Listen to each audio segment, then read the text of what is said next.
Assalamualaikum and hi everyone. So today we proceed with 6.2 integration of logarithmic function. Okay. So basically untuk logarithmic ni actually kita bukan integrate log tetapi kita integrate rational function. So apa itu rational function? So rational function adalah apabila dia punya x tu berada di bawah. Okay, sebagai contoh kita nak integrate 1 over x dx. Okay. So mesti ada yang tanya kan kenapa kita tak bawa naik atas je. So kita punya x. Sebab biasanya kalau kita ada x kat bawah, so untuk kita integrate, kita akan kita akan bawa naik atas. So bila kita bawa naik atas, dia akan jadi, okay, contoh x to the power of negative 1 dx. Okay. And then kita pun integrate. So bila kita integrate, so by the konsep integration kita akan tambah. So bila tambah dia akan jadi tambah 1, and then hasil tambah ni kita akan letak bahagi kan. So dia akan jadi kosong tambah c. Okay. So benda ni tidak boleh sebab dia bahagi dengan kosong. Okay. So dalam matematik kita tak boleh nak bahagi dengan kosong. Dia menyalahi konsep matematik.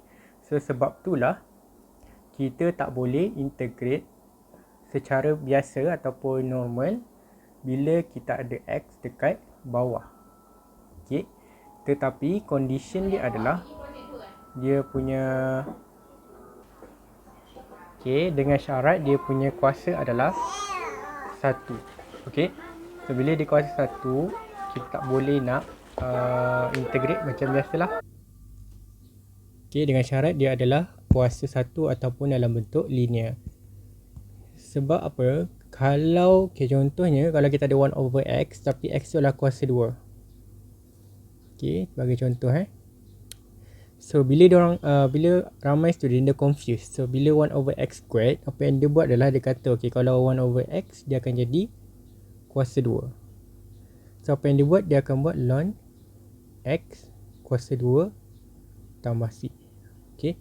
So which is ni once again adalah salah. Okay. So kalau dia adalah kuasa 2 ataupun selain daripada kuasa 1, tu tak kisahlah kuasa 2 ke kuasa 3 ke.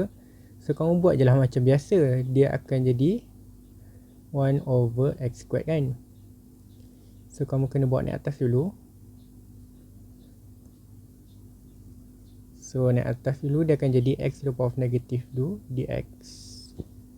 So yang ni kita akan dapat negatif 2 tambah 1 which is bagi negatif 1 tambah c.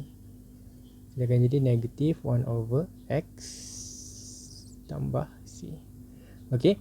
So dekat sini dia bahagi dengan negatif 1. So sebab tu kita boleh gunakan cara ataupun cara yang biasa.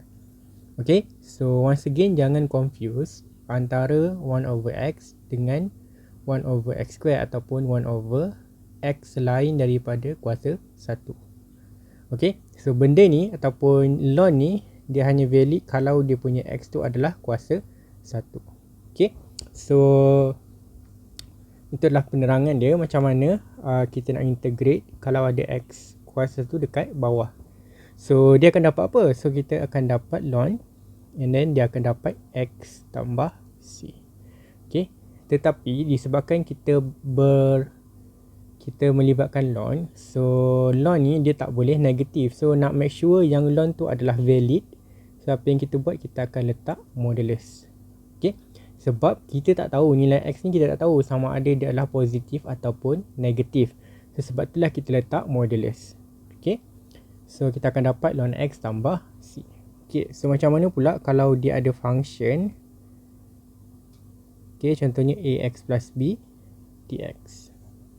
Okay. So once again make sure dia punya kuasa ataupun x tu adalah kuasa 1, and dia akan dapatlah ln, okay, salin balik ax plus b, and then kita kena bahagikan dengan dia punya hasil differentiate ax plus b which is a, and then tambahkan dengan c.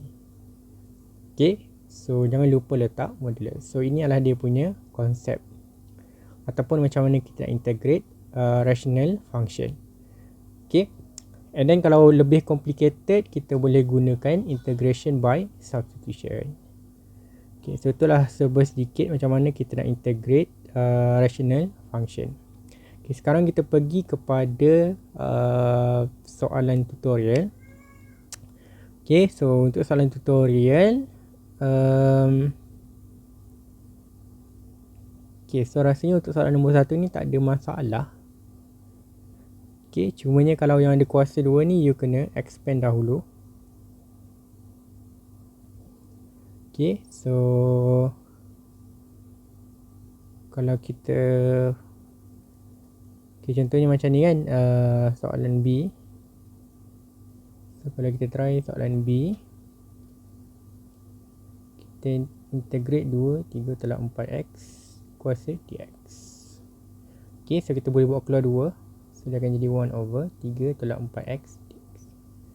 Okay, so once again kamu tengok dia punya x tu mesti kuasa 1 baru kita boleh jadi ln. Kalau dia lah kuasa 2, then tak boleh lah nak apply benda ni.